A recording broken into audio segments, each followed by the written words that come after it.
Assalamualaikum Ustaz. Assalamualaikum. Nama saya Iksan Ustaz. Di kajian bulan lalu kan duduk di antara dua sujud ada dua cara Ustaz. Iftiros sama yang tafaruk. Yang kedua belum dikasih tahu Ustaz caranya tafaruknya seperti apa. Baik. Duduk di antara dua sujud, saya mengatakan di pertemuan lalu, duduk dalam sholat itu ada dua jenis. Ya, duduk dalam sholat ada dua jenis. Satu disebut iftirash, kedua disebut tawarruk. Iftirash membentangkan bagian kaki kirinya untuk kemudian diduduki itu dan melipat bagian kanannya. Karena itu disebut iftirash dari kata firash, sesuatu yang terbentang. Kasur disebut firash karena dibentangkan kita tiduri itu. Duduk disebut iftirash karena kaki bagian kiri dibentangkan untuk kita duduki itu. Kemudian yang kanan dilipat. Contoh paling mudahnya, kita kemudian duduk seperti ini, kemudian yang kiri dibentangkan begini, kemudian duduki, yang kanan kemudian dilipat seperti ini. Jadi kalau kita menghadap ke sini, nah ini iftirash ya. Jadi seperti ini. Yang kirinya dilipat, kita duduki, yang kanannya ditekuk. Gini ya. Jelas ya? Kemudian yang kedua tawarruk, agak lebih santai. Ya, memasukkan kemudian bagian kirinya ke sela-sela betis bagian kanannya ke sini. Kemudian duduk ke tempat alas lantainya di sini. Tawarruk, sehingga tawarruk terasa lebih santai. Ya, seperti ini. Jadi ini yang dilipat kemudian ke kiri, yang kanannya ini kemudian ditekuk bagian jari-jarinya. Jadi kalau saya buka, mohon maaf sekali sebesar-besarnya. Bismillah. Ini saya buka, jadi jemarinya seperti ini, dilipat ya. Ya, ini yang dilipat, ini tidak pakai ya, lipat. Nah, ini yang kiri dimasukkan, dilipat, diduduk seperti ini. Dia agak lebih santai. Nah, ini ada sejarah. Dia ada kisah kapan Nabi kemudian tawarruk, karena di awal-awal masa, saya mohon izin kenakan kaos kaki dulu, ya, sehingga nanti ada orang potong video, itu Ustaz aneh katanya kan, yang kanan pakai kaos kaki, yang kiri tidak. Ini sekarang masanya agak repot nih. Oke, jadi ada nanti kisahnya. Jadi kenapa Nabi asalnya iftirash terus, iftirash bahkan di tahiyat. Makanya nanti di beberapa mazhab termasuk Maliki, nanti saat tahiyat, baik tahiyat pertama ataupun yang terakhir, semua duduknya iftirash, kayak yang tegak. Tapi nanti di akhir-akhir masa beliau hidup, itu kemudian beliau tawarruk pada bagian keduanya. Ya, makanya ada perdebatan yang sangat menarik di dalam fikih Maliki dengan Syafi'i. Ya, ketika kemudian Imam Malik ditanya, kenapa Anda kemudian tawarruk, tidak tawarruk tapi iftirash dua-duanya? Kata Imam Malik, karena saya mengikuti Nabi. Di awal masa sholat itu, beliau kemudian duduknya iftirash semua. Nah, tawarruk itu ketika beliau sudah mulai lemah di akhir. Makanya yang terakhir cenderung lebih santai.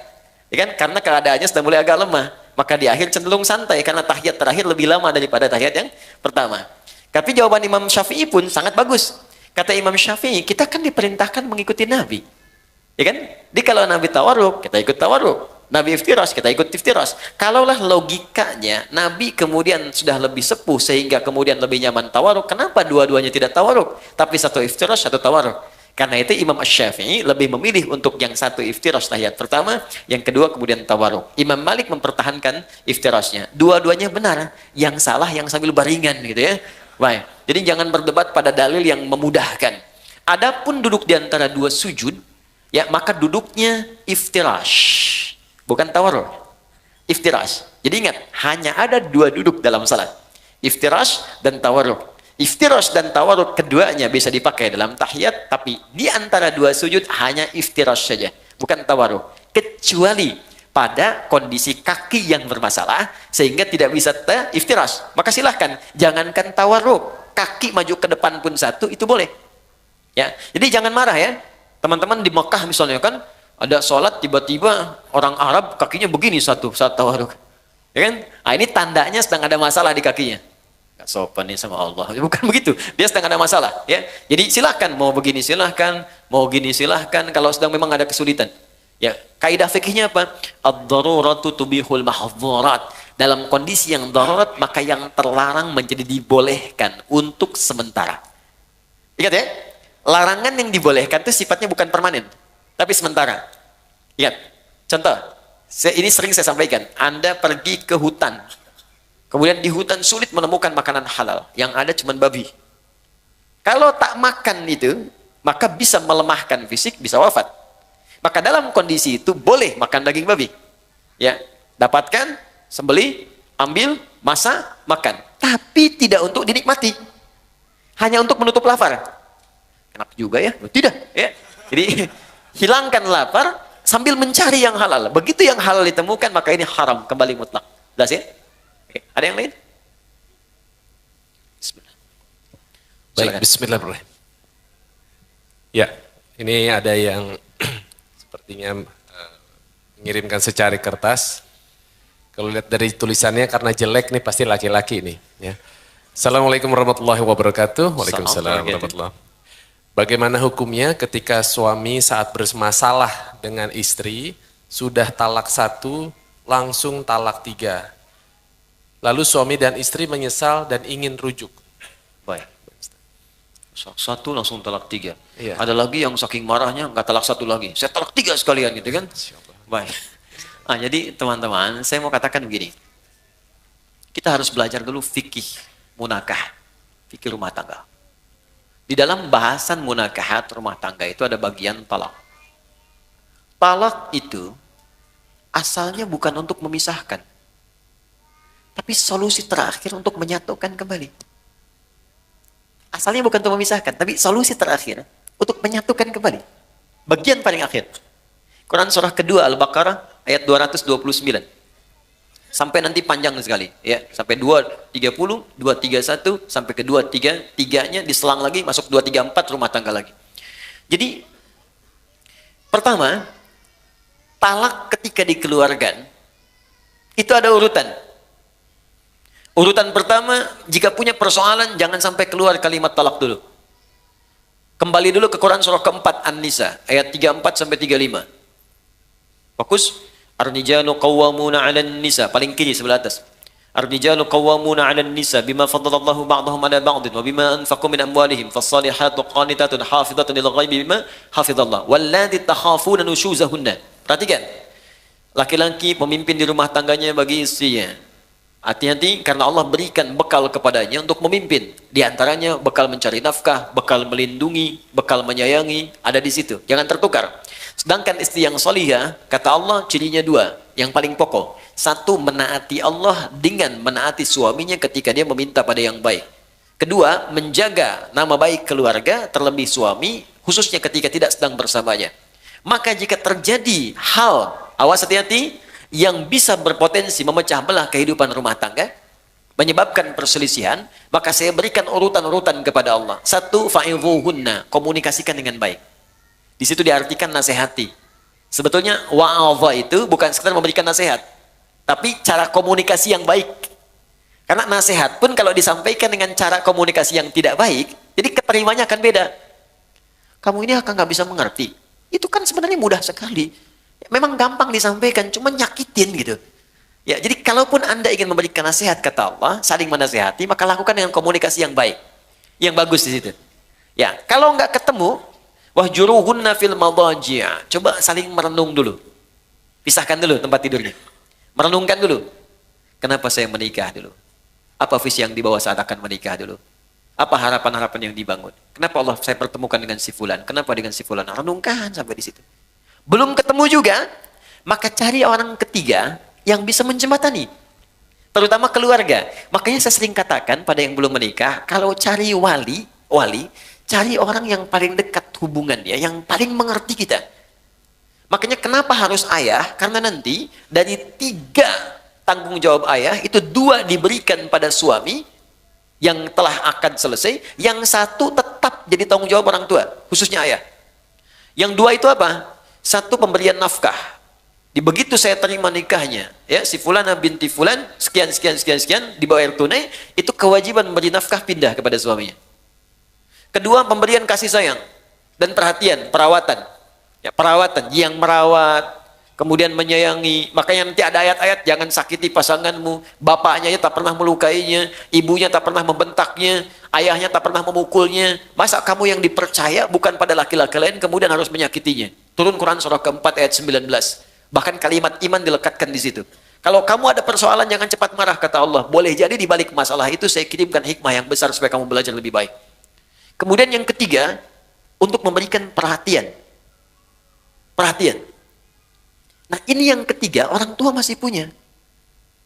Makanya nanti ketika ada persoalan di rumah tangga, itu yang jadi wali terlibat memperhatikan.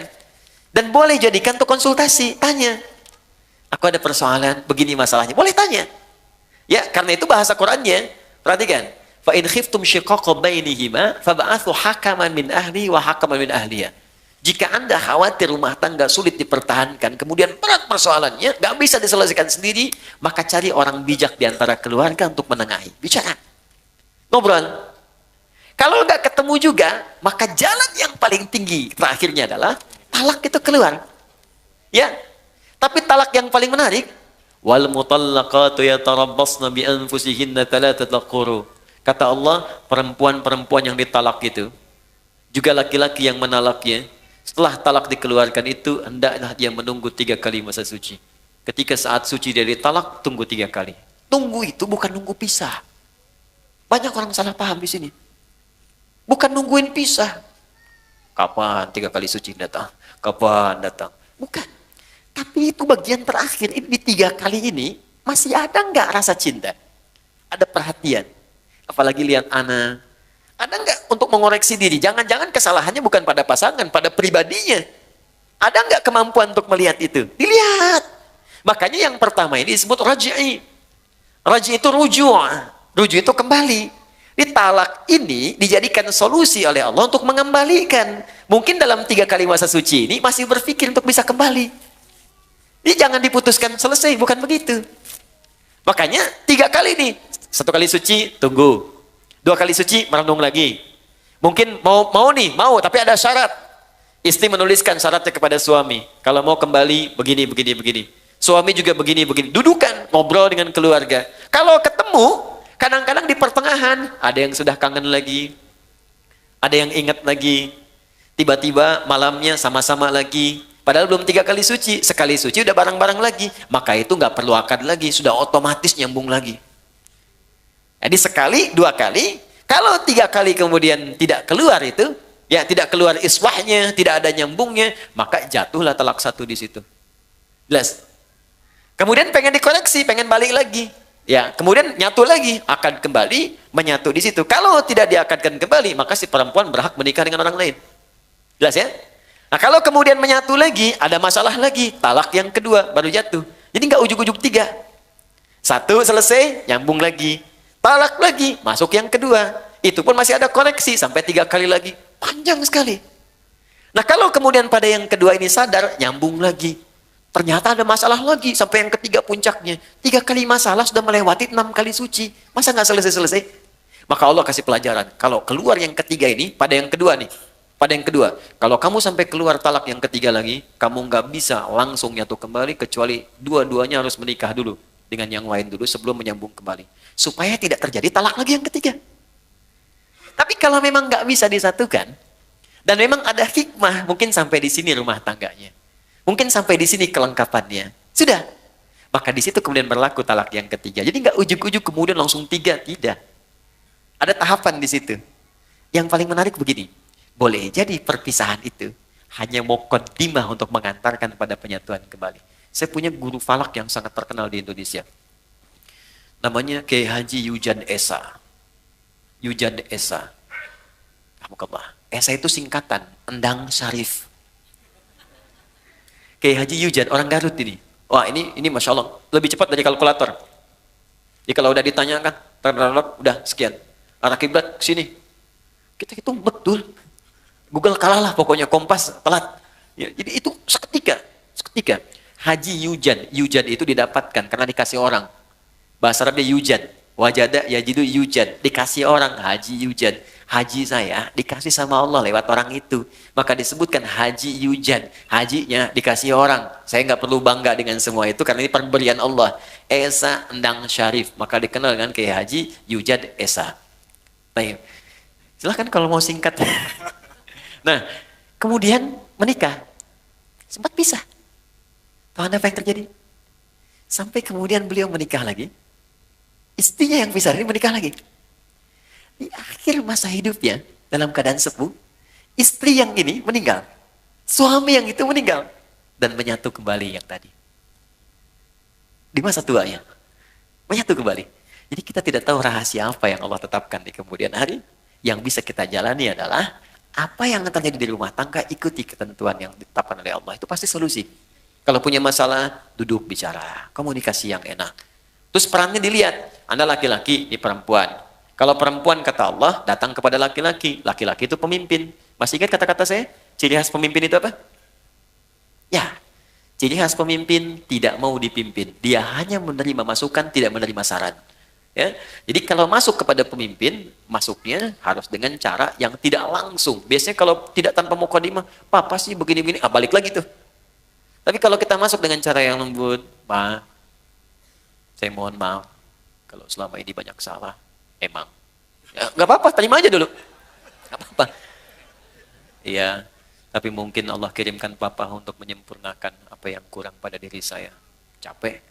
Nggak apa-apa. Ya, memang hidup kita harus capek, Pak. Ya, tidak ada yang tidak capek. Kalau tidak capek, mungkin kita sudah kembali kepada Allah. Saya bukan apa-apa, saya hanya takut ketika Allah tanya di kemudian hari, kenapa engkau tidak jaga pasanganmu dengan baik? Silakan, Pak. Kalau ada yang salah, bisa dikoreksi. Saya siap. Saya hanya khawatir sebelum pulang kepada Allah, membawa beban yang tidak bisa saya selesaikan di dunia. Hari pertama diam, tapi malam dia akan berpikir.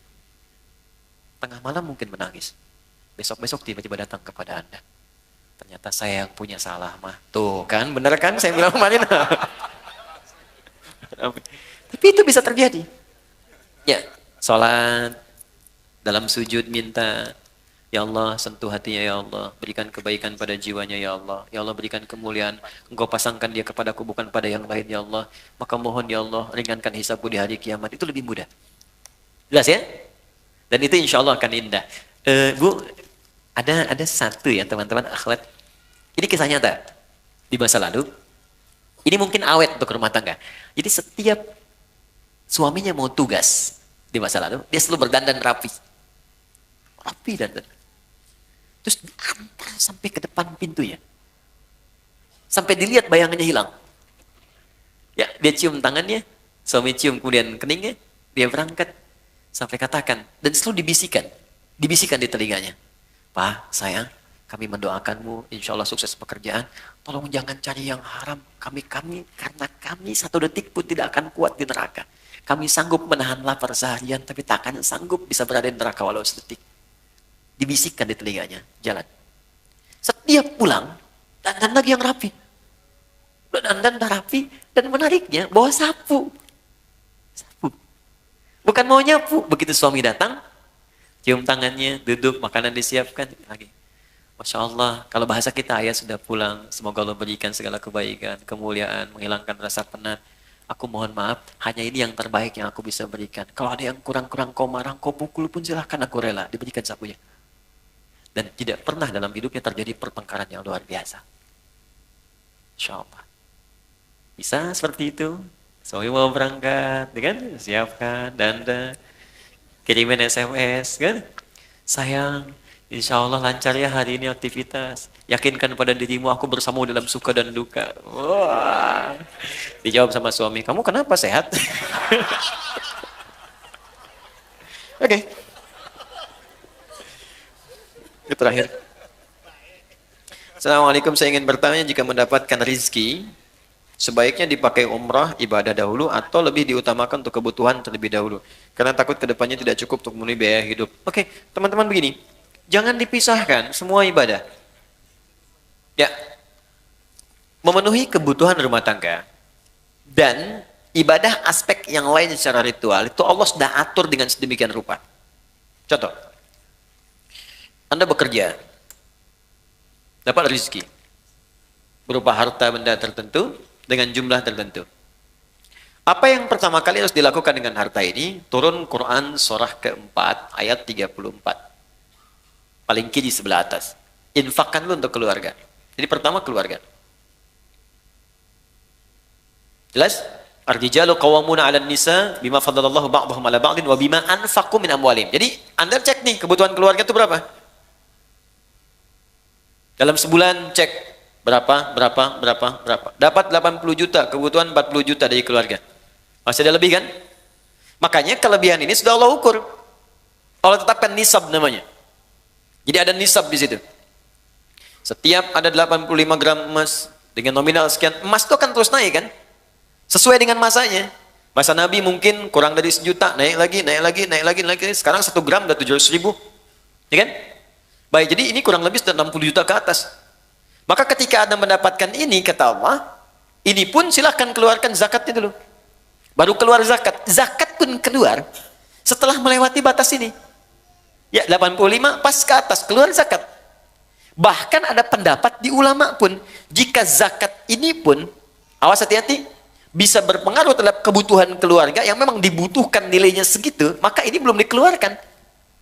Ada pendapat demikian. Jadi ketika kebutuhan keluarga 75 juta misalnya, dibutuhkan betul. Ya, mohon maaf. Kemudian dapatnya 60 juta, ini sudah masuk kategori nisab. Hanya nisab ini pun keluar zakat, itu ditunda setahun. Kalau bertahan, lebihnya ada, kan? Baru kemudian keluar. Ya, ada yang menyebutkan haul di sini.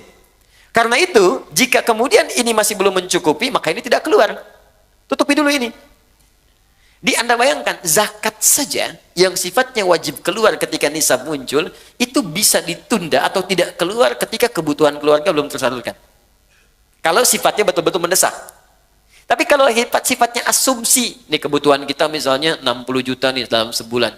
Saya dapat 75 juta, ya, atau saya dapat 60 juta pas. Tapi masih asumsi, belum jelas ini. Maka rumus cepatnya keluarkan zakat lebih baik. Karena rumusnya ketika Anda keluarkan, Allah berikan 10 kali lipat. 10 kali lipat dari yang dikeluarkan.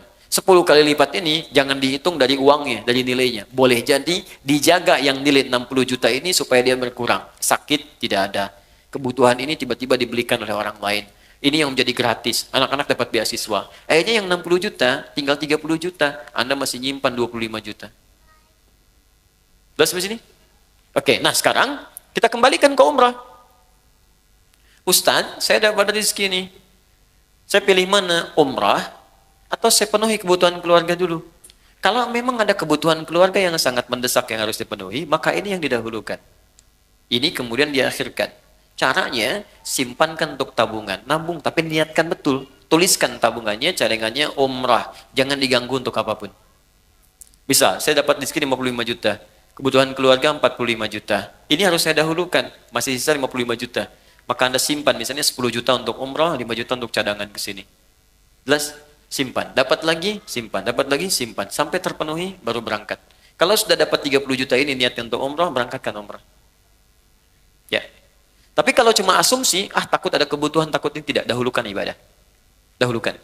Untuk haji, kalau sudah ada untuk haji, berangkat haji. Nanti begitu Anda pulang, Allah akan kirimkan rezeki yang baru. Yang bisa memenuhi apa yang Anda butuhkan. Insya Allah. Jelas? Ada baik. lagi? Ada Ustaz, masih. Baik. Saya angkat tangan. Sebentar dulu ya, kasihan Pak ya, yang Baik, ibu-ibu nih ya. Wah ini menarik nih. Untuk perempuan, ya, pakaian yang terbaik untuk sholat di rumah, itu seperti apa Ustadz? Quran Apakah surat harus ke-7? Baik.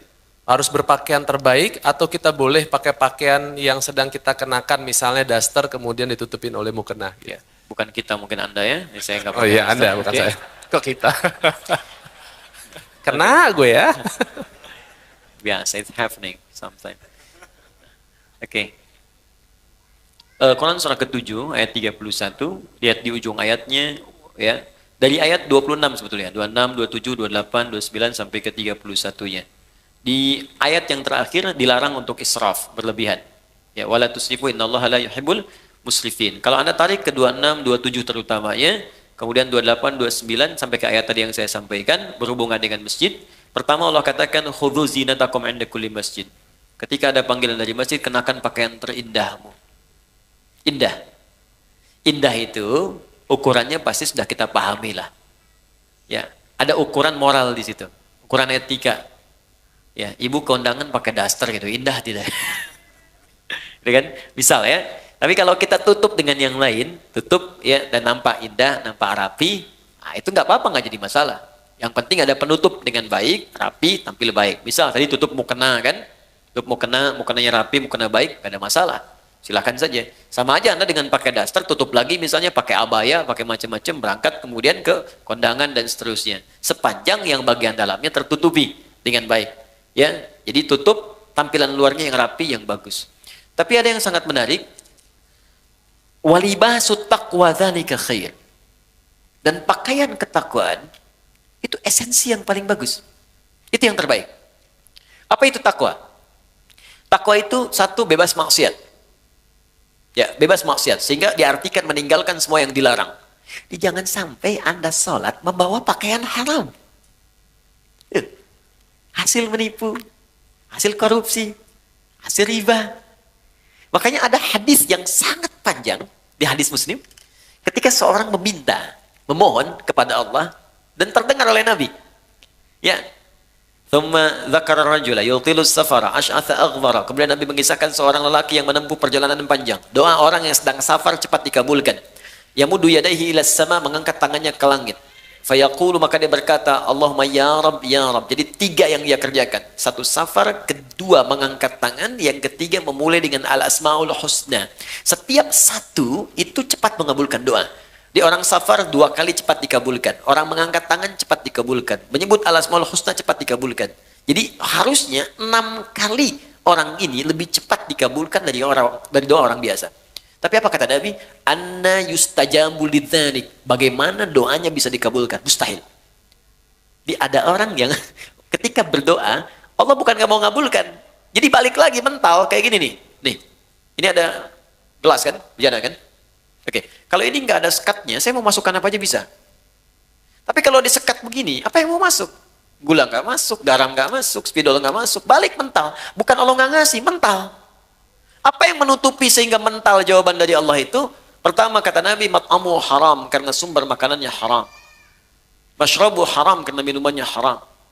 Malbasu haram, karena pakaiannya haram. Wa ghudhiya biharamin, dan perangkat hidupnya haram. Anna yustajabu lidzalik, bagaimana itu bisa dijawab doanya? Karena itu pakaian terbaik bukan persoalan masalah jenisnya. Ya, bukan pada modelnya. Tetap dia menutup aurat dengan baik, tapi pada yang pertama esensinya, apakah halal atau haramnya. Jadi indah itu bisa relatif. Indah relatif, walaupun jelek itu mutlak. Ya. Makanya ukurannya jelas itu kan. Baik, cari, tapi pertama jauhkan dari nilai hal-hal yang mengundang maksiat yang haram. Kedua, takwa itu berarti kedekatan yang sangat dengan Allah. Biasanya kalau teman-teman dekat dengan seseorang dan dapat undangan, bukankah akan mengenakan pakaian yang paling baik? Sekarang Anda ingin dekat dengan Allah, maka ketika ingin dekat dengan Allah, cari yang paling bagus, yang paling baik. Maka semakin tinggi kedekatan itu, semakin ada rasa dalam hati. Pasti Anda akan memilih yang paling bagus. Pasti itu, karena ada rasa dalam jiwa. Itu sudah otomatis. Nah, karena itu, tidak dilarang ketika Anda menutupi dengan mukena, tampil menutup aurat, tapi jika Anda mampu mengerjakan nilai takwa tadi, walibasut taqwa dzalika khair. Pakaian takwa dengan 2 model tadi, itu yang paling bagus. Kalau Anda bisa kenakan ini, maka Allah akan turunkan jawaban di Quran yang sangat indah sekali di surah At-Talaq. Ya, surah At-Talaq ayat kedua sampai ketiga. Di akhir ayat kedua, di awal ayat ketiga. Wa may yattaqillaha yaj'al lahu makhraja wa yarzuqhu min haitsu la yahtasib. Quran surah 65 akhir ayat kedua sampai awal ayat ketiga. Kata Allah, siapa yang mampu meningkatkan takwanya kepada Allah, maka aku akan ringankan persoalan hidupnya. Bukan gak punya masalah. Setiap ada masalah, Allah ringankan. Dia mengalami masalah itu, cuman ringan. Awas ya, ustadz pun bukan gak punya masalah. Banyak. Ini masalah antum semua nih, pertanyaan. Ya, tapi ya kasih ringan gitu. Dan tidak harus jadi ustadz. Dekati Allah, Allah pemilik semua solusi. Dan nanti ketika Anda mengalami persoalan itu, Allah ringankan. Bukan gak dapat masalah, diringankan sehingga ringan. Enak. Oke, saya kira itu. Ya, Allah Ta'ala adab. Cukup? Ya, baik. Ya, Oke, yang angkat tangan tadi ya. Ini penutup banyak ya. juga. Ya, Assalamualaikum warahmatullahi wabarakatuh. Assalamualaikum. Nama saya Bob Andinata. Saya ingin bertanya tentang khusyuk. Khusyuk. Ini salah satu yang sulit ya. Saya pribadi kerjakan dalam sholat. Ya. Kebetulan saya profesinya dokter bedah. Jadi banyak masalah-masalah pasien yang saya pikirkan. Dan itu terbawa dalam sholat, ya. Sehingga dalam sholat sulit sekali sampai mungkin lupa rakaat gitu, Ustaz. Ya. Nah, seandainya Begitu mungkin ada kiat-kiat apa yang Ustadz bisa berikan, bagaimana saya bisa khusyuk dalam sholat. Mungkin tadi ceramah Ustadz juga bahwa kita harus memahami bacaan, memahami, tapi saya udah mencoba untuk menghafal apa segala, tapi mungkin sulit bagi saya untuk menghafal apa bacaan-bacaan Al-Quran tersebut. Yang kedua, jika saya lupa ini rakaat itu bagaimana ya sujud sahwi ya Ustaz ya, ya. Bagaimana tata caranya seandainya kita lupa tentang rakaat tersebut. Dan yang terakhir mengenai pertanyaan yang terakhir tadi mengenai pakaian yang didapat yang haram ya, itu seandainya saya mendapatkan sesuatu yang haram, apa yang harus saya kerjakan? Apakah saya harus buang pakaian tersebut? Apakah saya harus berikan apa gimana? Itu ya. Terima kasih. Waalaikumsalam warahmatullahi wabarakatuh. Baik, pertanyaan dari Dr. Bob tentang persoalan khusyuk dalam sholat. Memang khusyuk itu masalah yang luas, universal. Tidak tersekat ke dalam profesi dokter bedah saja. Tukang kredit ketika sholat bisa ingat kreditnya. Yang mau arisan bisa ingat tuh, ya, ini giliran siapa menangnya. Semua. Karena itu di hadis Nabi menyebutkan umum. Ada dua penyebab orang tidak khusyuk. Pertama, faktor setan. Ada setan khusus menggoda orang sholat. Namanya khanzab. Ada yang menyebut khinzib. Setan tuh banyak jenisnya. Nanti mungkin bagus juga kalau kita belajar fikih setan. Ya, supaya tahu cara menghindarinya. Dengan ya, kita nanti belajar jenis-jenis setan. Ada setan di rumah tangga, ya, ada di Quran surah kedua ayat 102, namanya dasim. Ada setan di pasar, itu yang kalau ke mall pulang-pulang masih ingat tas belum dibeli. Ada, ya, ada banyak. Ya, ada setan di tempat-tempat musik, ada banyak macam-macam. Ya, nah ini kembali ke setan yang goda orang sholat. Nanti saya sampai ke jawabannya.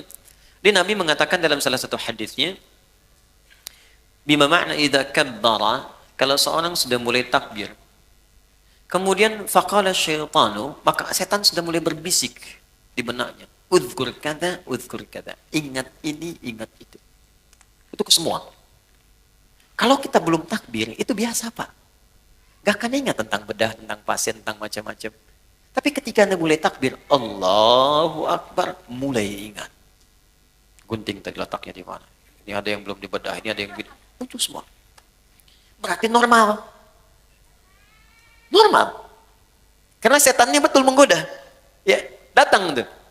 Baik. Hatta la yash'ural musalli kam raka'atan yusalli. Sampai-sampai ada orang sholat yang tidak ingat berapa rakaat sedang ia kerjakan itu. Berarti benar kan hadis Nabi-nya? Dan kita semua umumnya hampir mengalami itu. Maka apa solusinya? Maka yang pertama sebelum sholat, diminta kita untuk berlindung kepada Allah, berniat dengan benar. Innamal a'malu binniyat, semua amal bergantung pada niatnya. Maka kalau kita khawatir waswas, fasta'idz billah, minta perlindungan kepada Allah dari godaan setan. Boleh ta'awudz, a'udzubillahi minasyaitonir rajim. Ada yang baca An-Nas, ya, qul a'udzu birabbin nas, minta kepada Allah perlindungan. Itu boleh dilakukan. Ini bagian pertama. Dan ulama di sini nggak ada persoalan memohon kepada Allah perlindungan sebelum sholat, karena sholat dibuka dengan takbir secara bacaan, kemudian ditanamkan dengan niat. Yang kedua, ini yang paling penting, Quran surah ke 2 Al-Baqarah ayat 45 sampai 46. Sebelum sholat dibuat persiapan yang matang untuk sholat. Ya, kata Allah di ayat 46-nya, alladzina yadhunnuna annahum mulaqu rabbihim wa annahum ilaihi raji'un. Di ayat 45, khusyuk itu enggak mudah. Wa innaha lakabiratun. Salat itu enggak mudah, illa 'alal khasyin, kecuali bagi orang khusyuk. Siapa orang khusyuk ini? Ternyata khusyuk dimulai sebelum salat. Bukan saat sedang salat. Jadi ada tahapan khusyuk dimulai sebelum salat. Apa persiapannya? Tadi, yadhunnuna annahum mulaqu rabbihim. Satu, orang khusyuk itu orang yang merasakan dalam jiwanya akan menghadap kepada Allah. Karena itu ketika akan menghadap kepada Allah, kata Allah, kenakan pakaian yang bagus. Kamu dapat undangan dari orang lain, pakaian bagus. Dapat undangan dari Sang Pencipta, kenapa pakaian biasa-biasa? Makanya pakaian itu cenderung juga mengondisikan kita untuk bisa nyaman dalam sholat. Silahkan cek, pakai kaos oblong, Ya, dengan pakai baju koko sama-sama sah menutup aurat, tapi rasanya lain kan? Ya kan? Oke. Kemudian yang paling menarik di ujungnya wa annahum ilaihi raji'un. Tenang sebentar. Kalau Anda mendengar kalimat raji'un, raji'un, raji'un, apa yang terbayang? Inna lillahi wa inna ilaihi raji'un. Nah, dalam sholat itu ketika kan sholat, kalau ingin khusyuk kata Allah, rasakan mungkin ini sholat terakhir yang Anda kerjakan dalam hidup. Mungkin wafat dalam sujud. Apa yang Anda pikirkan membedah orang kalau Anda wafat sekarang? Apa yang Anda pikirkan tentang gunting, tentang segalanya, tentang selang, tentang infus? Kalau Anda wafat sekarang, apa yang mau Anda kerjakan kata Allah? Percuma pikirkan semuanya.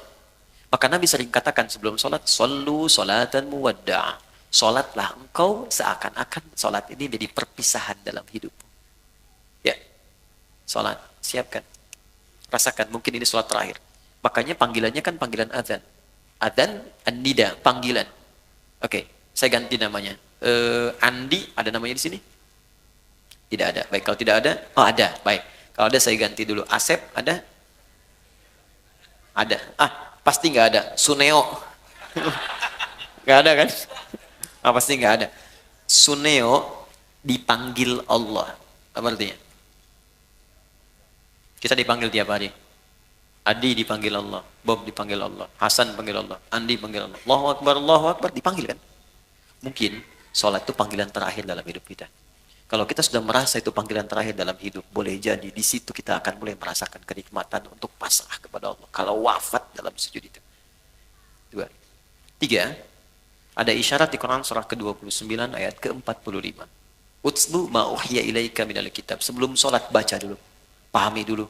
Rasakan dulu semua makna bacaan dan gerakan dalam sholat. Wa aqimis sholah, baru tunaikan sholat dengan sempurna.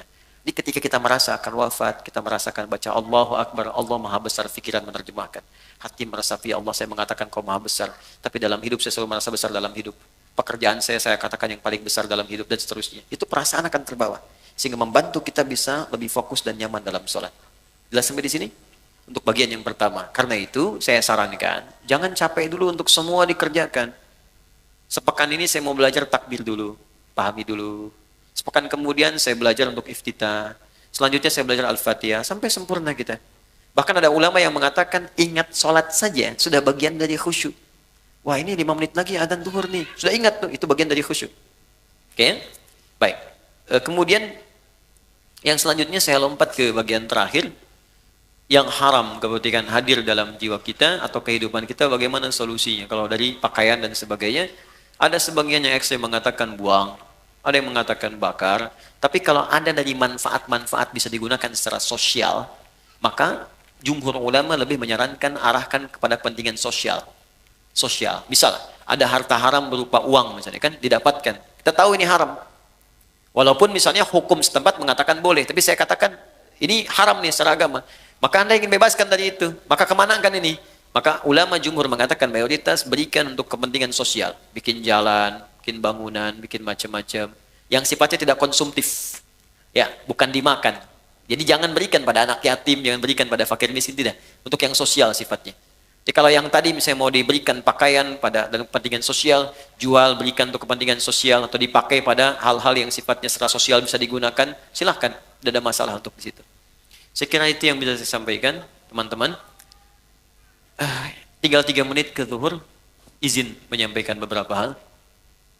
Pertama, saya tidak bosan mengatakan ini, tingkatkan ketakwaan kita kepada Allah, jauhi maksiat, belajar dengan baik, belajar dengan guru-guru yang bisa meningkatkan iman kita, ya ilmu kita, tidak harus cukupkan kepada saya. Kalau ada yang benar dari saya, silahkan terima, amalkan, itu petunjuk dari Allah. Kalau ada yang salah, itu mutlak kesalahan saya. Anda tinggalkan, maafkan saya, dan saya tidak sungkan untuk mengoreksi. Sehingga apa yang Anda dapatkan, kita semua bisa belajar dengan baik. Kemudian yang kedua, insya Allah, Anda boleh catat tanggalnya. Tanggal 18 Rabiul Akhir 1441 Hijrah, bertepatan dengan 15 Desember. Saya ulang ya, 15 Desember, hari Ahad depan. Ya, depan 2019, tempatnya di Islamic Center di Koja, Jakarta Utara. Kita akan ada momen sangat besar. Ini hanya setahun sekali. Saya undang teman-teman dan alhamdulillah kalau Anda ada waktu, itu ada acara sehari bersama Al-Quran. Di situ akan hadir ahli Quran, kita undang se-Indonesia. Khususnya peserta-peserta karantina yang pernah ikut menghafal Quran 30 juz 30 hari. Nanti di situ ada orang yang hafal Quran 15 hari, 22 hari, 24 hari. Dan kami akan ajarkan di situ cara menghafal Quran di tempat tanpa batas 30 hari 30 juz. Biasanya karantina, kita ajarkan metode yang bisa digunakan di rumah, ya, di tempat-tempat khusus lain. Kita akan ajarkan di situ. Insya Allah akan hadir juga para ulama-ulama dari luar, dubes-dubes dari negara tetangga juga, negara sahabat, ada tokoh-tokoh yang lain, ahli Quran akan datang. Kemudian, ini yang menarik, nanti ada wisuda untuk para penghafal Quran, yang mereka pun akan memakaikan mahkota kepada kedua orang tuanya. Ya, dari anak kecil, sampai nanti ada ibu yang hafal Quran 78 hari dari Jambi. Itu takut naik pesawat. Makanya pakai bis ke Lampung. Ternyata di Lampung yang daftar cuma 2 orang. Kayaknya ke Bekasi. Dan suaminya mengatakan kalau belum hafal jangan pulang dulu. Ya, sampai hafal selesai khusus untuk ibu itu nanti yang pakaikan mahkotanya suaminya insya Allah.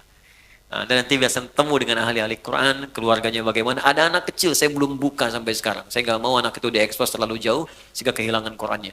Ini anak bu, ini hebat bimbingan ibunya. Kita sekarang matangkan di Bekasi, dia ikut kelas dengan saya. Itu dia hafal Quran dengan nomornya, posisinya, temanya, ya sampai juga automatically Quran, gitu, cepat sekali. Nanti saya tampilkan, saya kenalkan waktu tanggal 15 Desember nanti, jamnya dari jam 8 pagi sampai menjelang zuhur, setengah 12. Jadi untuk sesi ta'limnya yang saya sampaikan jam 8 sampai sekitar jam 9, setengah 10. Jam 10-nya masuk nanti sesi untuk ada taklim, wisuda, ada juga nanti ulama-ulama yang lain untuk hadir. Itu, kemudian yang terakhir, saya mesti minta maaf. Karena ada penyesuaian jadwal untuk tahun depan. Sekali lagi saya mohon maaf sebesar-besarnya, tahun depan itu ada penyesuaian sehingga kesibukannya agak bertambah. Mungkin ini adalah pertemuan kita yang terakhir di tahun ini. Jadi saya mohon maaf sebesar-besarnya. Kita bertemu lagi tahun depan. Ya. Tahun ini, tahun terakhir. Ya, cuma nanti kita sesuaikan. Ini kan terakhir kan, tahun ini. Ya kan? Bulan depan kan tahun baru kan? Baik. Jadi nanti insya Allah tahun depan kita dudukan lagi. Mudah-mudahan waktunya kita bisa sesuaikan. Saya kira itu saja teman-teman. Kita doakan guru-guru kita, saudara-saudari kita, dan semoga semuanya mendapatkan hidayah Allah Subhanahu wa Ta'ala. Kita akhiri dengan doa kifaratul majlis. Saya sholat zuhur di sini nanti karena waktunya sudah tiba, dan mohon izin langsung pamit. Subhanakallahumma wa bihamdika asyhadu an la ilaha illa anta astaghfiruka wa atubu ilaik. Allahumma taqabbal minna innaka antas samiul alim wa tub alaina innaka antat tawwabur rahim. Rabbana atina fid dunya hasanah fil akhirati hasanah wa qina adzabannar wa akhiru da'wana alhamdulillahi rabbil alamin. Assalamualaikum